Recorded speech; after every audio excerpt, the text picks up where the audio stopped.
નમસ્કાર વિદ્યાર્થી મિત્રો, આજે આપણે અલંકાર વિશે ભણીશું. આમ તો અલંકાર વિશે તમે 11 ધોરણમાં ભણી જ ગયા છો, તેમ છતાં આજે આપણે થોડું એનો પરિચય કેળવીએ અને આગળના આપણા અભ્યાસક્રમમાં આવતા જે અલંકારો છે તેના વિશેની સમજ કેળવીએ. તો સૌપ્રથમ આપણે અલંકારનો અર્થ સમજીએ તો કે અલંકાર શબ્દ અલમ પ્લસ ક્રુ ધાતુ પરથી બનેલો છે. અલંકાર શબ્દ અલમ પ્લસ ક્રુ ધાતુ પરથી બનેલો છે, જેનો સામાન્ય અર્થ આભૂષણ કે ઘરેણાં થાય છે. જ્યારે મનુષ્ય આભૂષણ કે ઘરેણાં ધારણ કરે છે ત્યારે તે મનુષ્યની સુંદરતામાં વધારો કરે છે. તો આ જ આભૂષણ કે ઘરેણાંના અર્થમાં જે અલંકાર શબ્દ વપરાય છે એને આપણે સાહિત્યની ભાષામાં જોઈએ તો કે કાવ્યની સુંદરતામાં વધારો કરતા તત્વને અલંકાર કહે છે. અલંકારની વ્યાખ્યા આપી છે કે કાવ્યની સુંદરતામાં વધારો કરતા તત્વને અલંકાર કહે છે. હવે આ કાવ્યની સુંદરતામાં વધારો થાય એના માટે જે કાવ્યનું જે શરીર છે એ શરીર એ શાનું બનેલું છે એ આપણે સમજીએ તો કે કાવ્યનું એ જે શરીર છે, કાવ્યનું શરીર એ શબ્દ અને અર્થનું બનેલું છે અને એના થકી આ અલંકારના બે પ્રકાર પડે છે. એક છે શબ્દાલંકાર અને બીજો છે અર્થાલંકાર. તો કે આપણે શબ્દાલંકાર વિશે જોઈએ તો કે શબ્દાલંકારની અંદર એના નામ પ્રમાણે જ શબ્દાલંકારમાં શબ્દ એ મહત્ત્વનો છે અને શબ્દ દ્વારા જ્યારે કાવ્યની સુંદરતામાં વધારો થતો હોય તો એને શબ્દાલંકાર કહી શકાય. એટલે કે એની વ્યાખ્યા જોઈએ તો કે શબ્દ દ્વારા કાવ્યની સુંદરતામાં વધારો કરનાર તત્વને શબ્દાલંકાર કહે છે. આ શબ્દાલંકારની અંદર જે શબ્દ સુંદરતામાં વધારો કરે છે તે શબ્દની જગ્યાએ તેનો જો પર્યાયવાચી શબ્દ મૂકવામાં આવે તો અલંકાર રહેતો નથી. એટલે કે શબ્દનો પર્યાયવાચી મૂકતા અલંકાર અદૃશ્ય થઈ જાય છે. આપણે ઉદાહરણ દ્વારા તેને સમજીએ. એક પંક્તિ આપેલી છે કે વિવાદે વિષાદે પ્રમાદે પ્રવાસે. અહીંયા આ પંક્તિની અંદર જે 4 શબ્દ આપેલા છે વિવાદે વિષાદે પ્રમાદે પ્રવાસે, ચારે 4 શબ્દમાં જે પ્રથમ અક્ષર આપેલો છે એના કારણે આ પંક્તિની સુંદરતા છે. જેમ કે વિવાદે વિષાદે પ્રમાદે પ્રવાસે. પણ આ પંક્તિમાં વિષાદેની જગ્યાએ તેનો સમાનાર્થી શબ્દ દુઃખે મૂકવામાં આવે છે અને હવે આપણે એ પંક્તિનું ઉચ્ચારણ કરીએ તો કે વિવાદે દુઃખે પ્રમાદે પ્રવાસે. સુંદરતા રહેતી નથી અને એના કારણે અહીંયા આગળ આ અલંકાર જે છે અદૃશ્ય થઈ જાય છે, સુંદરતા ન રહેતી હોવાના કારણે. માટે આ અલંકાર એ પર્યાયને સહન કરી શકતો નથી એમ આપણે કહી શકીએ છીએ. એના પછીનો બીજો અલંકાર છે અર્થાલંકાર. તો કે અર્થાલંકારમાં પણ નામ પ્રમાણે જોઈએ તો કે એમાં અર્થનું મહત્ત્વ છે. એની વ્યાખ્યા છે કે અર્થ દ્વારા કાવ્યની સુંદરતામાં વધારો કરતા તત્વને અર્થાલંકાર કહે છે. અહીં આગળ આ અલંકારમાં જે શબ્દ છે એ શબ્દનો પર્યાયવાચી મૂકવામાં આવે તો પણ આ અલંકાર શબ્દાલંકારની જેમ અદૃશ્ય થતો નથી પણ જળવાઈ રહે છે. એટલે કે અહીંયા શબ્દનું મહત્ત્વ નથી પણ અર્થનું મહત્ત્વ છે. તે પણ આપણે ઉદાહરણ દ્વારા સમજીએ તો કે વાગર્થાવિવ સંપૃક્તો વાગર્થ પ્રતિપત્તયે.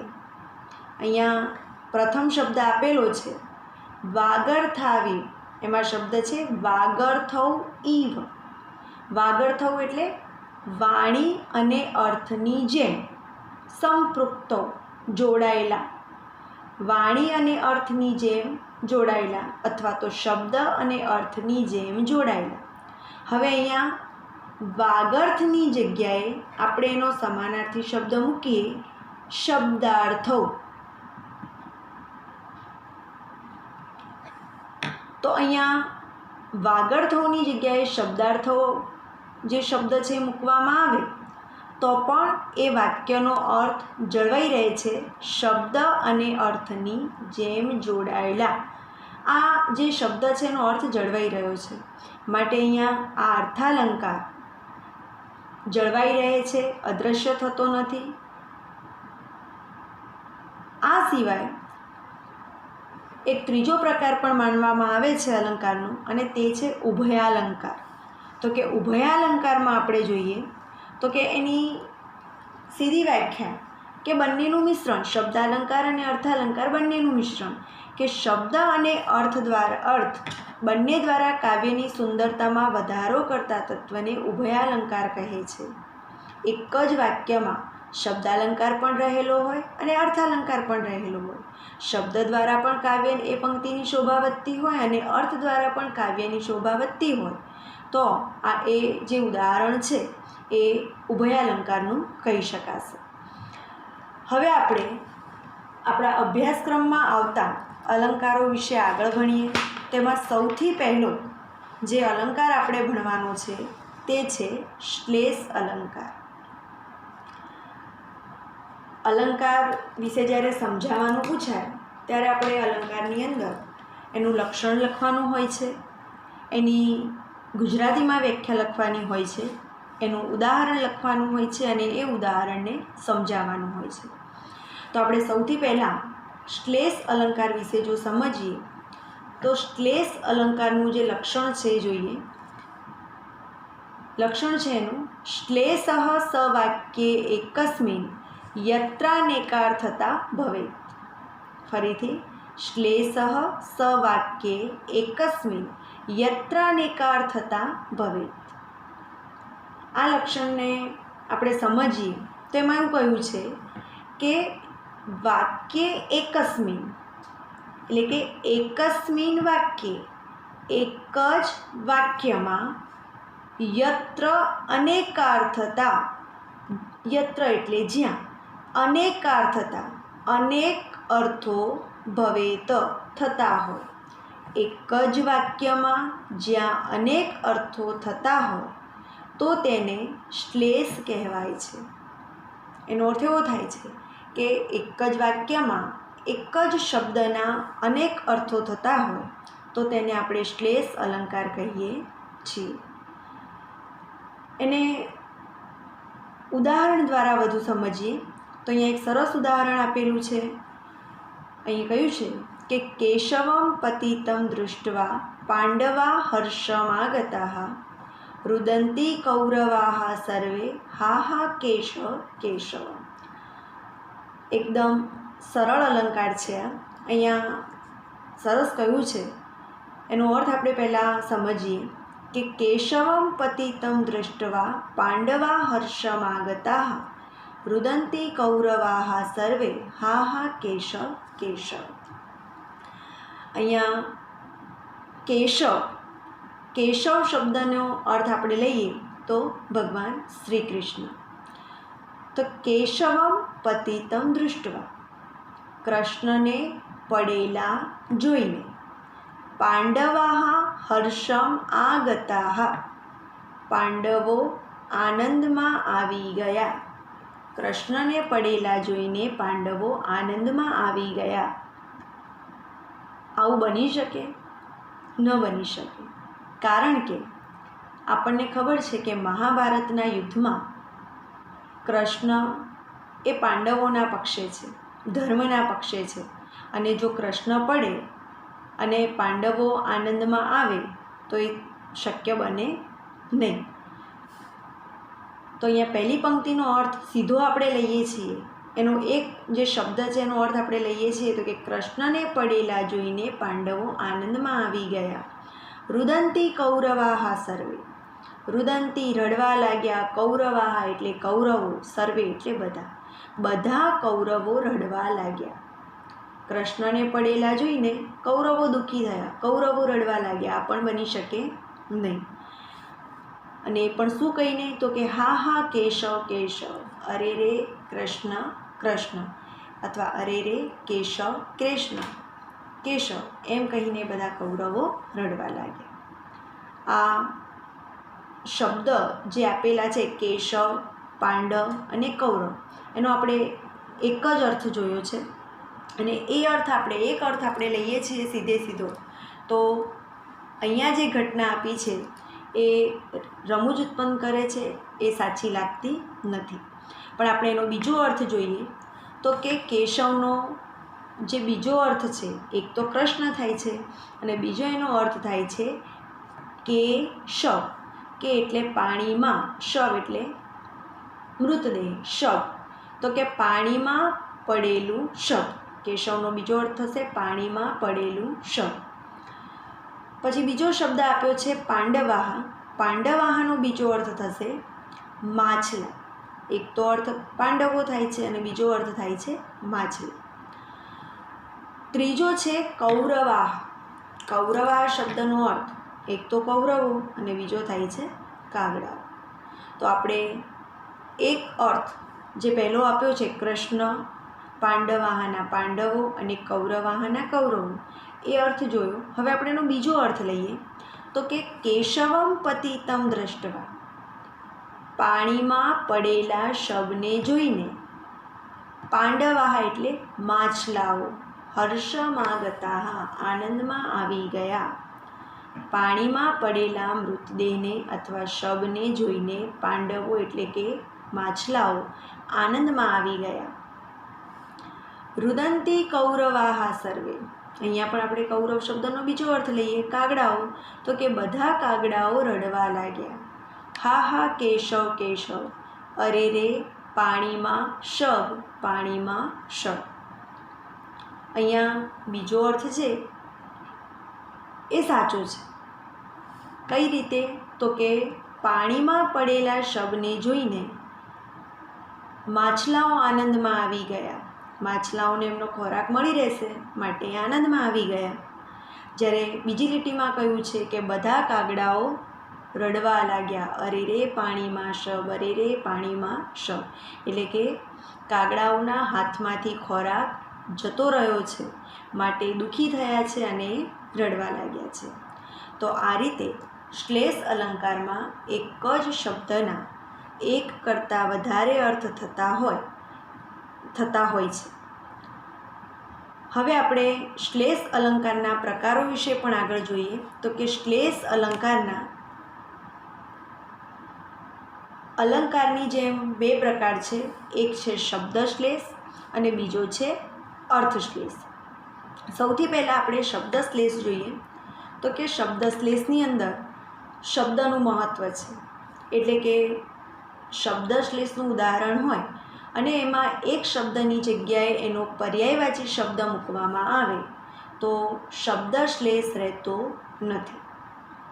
આપણે એને ઉદાહરણ થકી સમજીએ તો કે અહીંયા એક ઉદાહરણ છે કે ત્વામ સર્વદો માધવો પાયાત. ત્વામ સર્વદો માધવો પાયાત.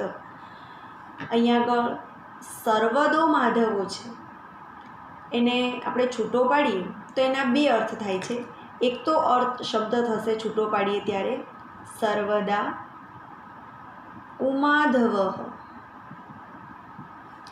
અને બીજો એનો અર્થ થશે સર્વદઃ માધવ. હવે આ બંને અર્થ જોઈએ તો કે ત્વામ સર્વદા ઉમાધવ પાયાત. ઉમાધવ એટલે ઉમાના ધવ એટલે પતિ. ઉમાના પતિ સર્વદા હંમેશા ત્વામ પાયાત તારું રક્ષણ કરો. ઉમાના પતિ હંમેશા તારું રક્ષણ કરો.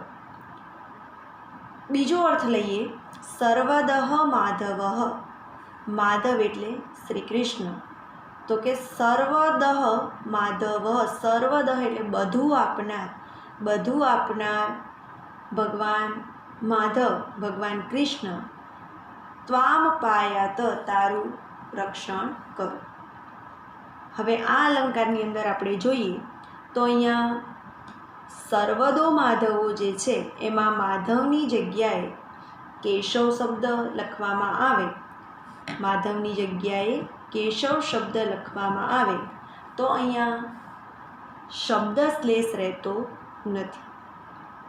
તો આ રીતે અહીંયા શબ્દ શ્લેષની અંદર પર્યાયવાચી શબ્દ મૂકવામાં આવે છે તો આ અલંકાર પણ અદૃશ્ય થઈ જાય છે. એનું બીજો પ્રકાર જોઈએ આપણે અર્થશ્લેષ. તો કે અર્થશ્લેષમાં અર્થનું મહત્ત્વ છે, એટલે અહીં આગળ એક શબ્દનો પર્યાય શબ્દ મૂકવામાં આવે તો પણ તે ઉદાહરણ એ અર્થશ્લેષનું રહે છે. એને પણ આપણે ઉદાહરણ થકી સમજીએ. અહીંયા ઉદાહરણ આપ્યું છે કે વિભાતિ વિભાકર. અહીંયા જે વિભાકર શબ્દ જે છે એના બે અર્થ થાય છે. એક તો વિભાકર એટલે કે વિભાકર રાજા છે, રાજાનું નામ છે. બીજો વિભાકરનો અર્થ થાય છે સૂર્ય. તો એનો અર્થ એવો થશે, એક અર્થ એવો થશે કે વિભાકર જે રાજા છે તે વિભાતી એટલે શોભે છે. અને એ જ પ્રમાણે એનો બીજો અર્થ આપણે લઈએ તો કે વિભાતી વિભાકર એટલે કે સૂર્ય, સૂર્ય શોભે છે. હવે આપણે અહીંયા આગળ વિભાતીની જગ્યાએ વિરાજતી શબ્દ મૂકી દઈએ. વિભાતીની જગ્યાએ વિરાજતી શબ્દ મૂકી દઈએ તો વાક્ય થશે કે વિરાજતી વિભાકર. તો પણ એ વાક્યનો અર્થ બદલાતો નથી કે વિભાકર રાજા શોભે છે અથવા તો સૂર્ય શોભે છે. એટલે કે અહીંયા એક શબ્દનો પર્યાયવાચી શબ્દ મૂકવામાં આવે તો પણ એ અર્થશ્લેષનું ઉદાહરણ બની રહે છે, એમાં અલંકાર અદૃશ્ય થતો નથી. તો આ પ્રમાણે આપણે શ્લેષ અલંકારની વ્યાખ્યા, એનું લક્ષણ, એનું ઉદાહરણ સમજ્યા. હવે આપણે આગળ બીજો અલંકાર ભણવાનો છે, જે અલંકારનું નામ છે વ્યાજસ્તુતિ અલંકાર. વ્યાજસ્તુતિ અલંકાર પણ એકદમ સરળ છે. એને સમજીએ તો કે વ્યાજ સ્તુતિ, એમાં બે શબ્દ છે, એક છે વ્યાજ, બીજો છે સ્તુતિ. વ્યાજનો અર્થ થશે નિંદા અને સ્તુતિનો અર્થ થાય છે વખાણ. તો કે નિંદા અને સ્તુતિ ઉપર આધારિત આ જે અલંકાર છે એનું લક્ષણ આપેલું છે કે વ્યાજ સ્તુતિર મુખે નિંદા સ્તુતિર્યા રૂઢિરન્યથા. વ્યાજ સ્તુતિર મુખે નિંદા સ્તુતિર્યા રૂઢિર અન્યથા. એનો અર્થ જોઈએ તો વ્યાજ સ્તુતિ, તો કે વ્યાજ સ્તુતિ અલંકાર કોને કહેવાય? તો કે મુખે નિંદા. મુખે એટલે દેખીતી રીતે, દેખીતી રીતે જ્યાં નિંદા હોય, નિંદા. સ્તુતિહિયા અથવા તો સ્તુતિ થતી હોય, દેખીતી રીતે જ્યાં નિંદા કે સ્તુતિ થતી હોય એટલે કે નિંદા કે વખાણ થતા હોય, પણ રૂઢિર અન્યથા, રૂઢિહિ અન્યથા, પરંતુ પરિણામ જુદું હોય ત્યારે વ્યાજ સ્તુતિ અલંકાર બને છે.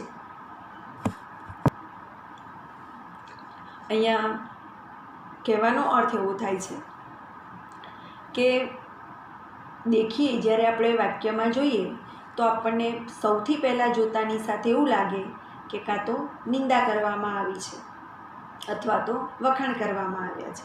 શરૂઆતમાં આપણને એમ લાગે કે નિંદા છે, પણ જ્યારે આખું વાક્ય વાંચીએ ત્યારે ખબર પડે કે નિંદા નથી પણ વખાણ છે. અથવા તો પહેલાં એવું લાગે કે વખાણ થઈ રહ્યા છે, પણ જ્યારે આખું વાક્ય વંચાઈ રહે અથવા સમજી લઈએ ત્યારે આપણને ખબર પડે કે વખાણ નહીં, આ તો નિંદા છે. તો આ પ્રકારનું જ્યારે ઉદાહરણ હોય અથવા પંક્તિ આપેલી હોય તો ત્યારે ત્યાં વ્યાજ સ્તુતિ અલંકાર બને છે એમ આપણે કહી શકીએ છીએ. અહીંયા ઉદાહરણ છે, કયું છે કે ધન્ય માધવ શૌર્યમ તે શ્વાનમ વીક્ષ્ય પલાયિતો. ફરી, ધન્ય માધવ શૌર્યમ તે શ્વાનમ વીક્ષ્ય પલાયિતો. એનો અર્થ થાય છે કે માધવ, હે માધવ, તે શૌર્ય ધન્ય, તારા શૌર્યને, તારી બહાદુરીને, તારા પરાક્રમને ધન્ય છે. હે માધવ, તે શૌર્યમ ધન્ય, તારી બહાદુરીને ધન્ય છે. શ્વાનમ વીક્ષ્ય પલાયિતુમ, શ્વાનમ એટલે કૂતરાને, કૂતરાને વીક્ષ્ય એટલે જોઈને, પલાયિતુમ નાસી ગયો. ફરી કે હે માધવ, તારા શૌર્યને, તારી બહાદુરીને ધન્ય છે, તું કૂતરાને જોઈને નાસી ગયો. અહીંયા જ્યારે પહેલું ચરણ આપણે વાક્યમાં પહેલું જે શરૂઆતનું ચરણ જે છે વાંચીએ છીએ કે ધન્ય માધવ શૌર્યમ તે, હે માધવ તારા પરાક્રમને, તારી બહાદુરીને ધન્ય છે, ત્યારે તે આપણને દેખીતી રીતે વખાણ લાગે છે. પણ જ્યારે બીજું ચરણ વાંચીએ છીએ કે શ્વાનમ વીક્ષ્ય પલાયિતુમ, તું કૂતરાને જોઈને નાસી ગયો, ત્યારે આપણને ખબર પડે છે કે એમાં નિંદા કરી છે. શરૂઆતમાં વખાણ જેવું લાગે છે, પણ વાસ્તવમાં આખું વાક્ય વાંચ્યું ત્યારે ખબર પડી કે એનું પરિણામ તો જુદું છે, ત્યાં નિંદા છે. તો આ ઉદાહરણ એ વ્યાજ સ્તુતિ અલંકારનું ઉદાહરણ કહેવાશે. એ જ પ્રમાણે બીજું એક ઉદાહરણ છે કે જનકસ્ય સુતા વ્યુઢા ધન્યમ દાશરથે ત્વયા. જનકસ્ય સુતા વ્યુઢા, આટલું વાક્ય વાંચીએ તો એમાં કહ્યું છે કે જનકસ્ય સુતા, જનક, જનક એટલે પિતા, સુતા એટલે પુત્રી, જનકની પુત્રીને વ્યુઢા એટલે પરણે, પિતાની પુત્રીને પરણે, પિતાની પુત્રી એટલે બહેન થાય, બહેનની સાથે પરણે. તો આ પણ દેખીતી રીતે નિંદા છે, કારણ કે બહેન સાથે કોઈ લગ્ન કરે નહીં, ભાઈ બહેનના લગ્ન થાય નહીં. તો કે પિતાની પુત્રી સાથે પરણ્યા એ જોઈએ ત્યારે નિંદા છે, પણ જ્યારે પાછળનું વાક્ય વાંચીએ છીએ કે ધન્યમ દાશરથે ત્વયા, દાશરથે એટલે કે દશરથ પુત્ર રામ, ત્વયા ધન્યમ તમને ધન્ય છે. જ્યારે આ વાક્ય વાંચીએ છીએ ત્યારે ત્યાં વખાણ છે. અને તે વખતે જોઈએ તો કે અહીંયા જનકનો અર્થ એ પિતા નથી, પણ જનકનો અર્થ થાય છે જનક રાજા. હવે એનો અર્થ જોઈએ તો થશે કે જનક રાજાની પુત્રીને એટલે કે સીતાને તમે પરણ્યા, હે દશરથ પુત્ર રામ, તમને ધન્ય છે. તો એ પણ વ્યાજ સ્તુતિ અલંકારનું ઉદાહરણ બને છે. ત્રીજું એક ઉદાહરણ આપેલું છે કે કહ સ્વરધુની વિવેકસ્તે પાપીનો નયસે દિવમ. કહ સ્વરધુની વિવેકસ્તે પાપીનો નયસે દિવમ. અહીંયા કયું છે કે સ્વરધુની એટલે કે સ્વર્ગમાં રહેનારી ગંગા, દેવ નદી ગંગા.